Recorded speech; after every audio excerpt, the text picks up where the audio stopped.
अस्सलामुअलैकुम दोस्तों, फरीन वर्ल्ड पे आप सबको फिर से खुशामदीद। दोस्तों, समंदरों में बहुत सी अभी हयात मौजूद हैं जो मुख्तलिफ इक़साम और नस्ल की हैं। माहिरीन का कहना है कि समंदरों में इतने जानदार मौजूद हैं कि इंसान अभी तक इन तमाम को दरियाफ्त नहीं कर पाया है और ना ही ये इंसान के लिए मुमकिन है कि वो समंदरों में पाई जाने वाली तमाम मखलूक़ात के बारे में मालूमात इकट्ठी कर सके। दोस्तों, यूँ तो समंदरों में बहुत से जानदार रहते हैं, लेकिन आज की इस वीडियो में हम आपको जेलीफिश के बारे में चंद खुसूसियात बताने जा रहे हैं। मगर वीडियो आगे देखने से पहले अगर आप हमारे चैनल पर नए हैं और अब तक आपने हमारे चैनल को सब्सक्राइब नहीं किया तो जल्दी से सब्सक्राइब कर दें ताकि हमारी हर नए आने वाली वीडियो का नोटिफिकेशन आपको सबसे पहले मिले। दोस्तों, जेलीफिश का शुमार उन आबी हयात में होता है जो बहुत ही मुनफरिद होने की वजह से इंसानों की दिलचस्पी का बाइस बनती है। ये देखने में ही बेहद खूबसूरत लगती है। ये जेलीफिश सतह समंदर से लेकर समंदर की गहराई में पाई जाती है।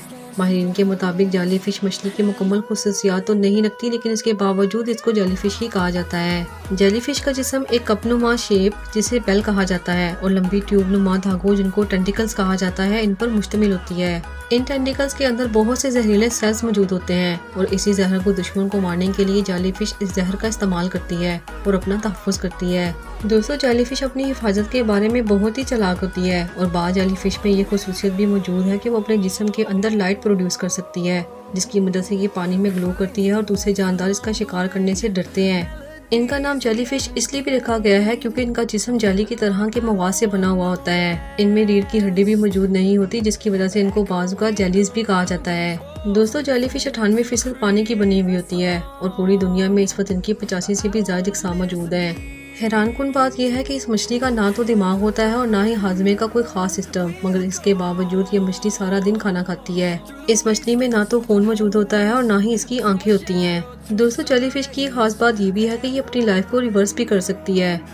जेलीफिश की एक नस्ल जिसका नाम एमोटेल जेलीफिश है, ये मरने की बजाय दोबारा से अपने इब्तदाई मराहिल में चली जाती है और फिर से बढ़ना शुरू हो जाती है और इस तरह से ये मछली कभी नहीं मरती।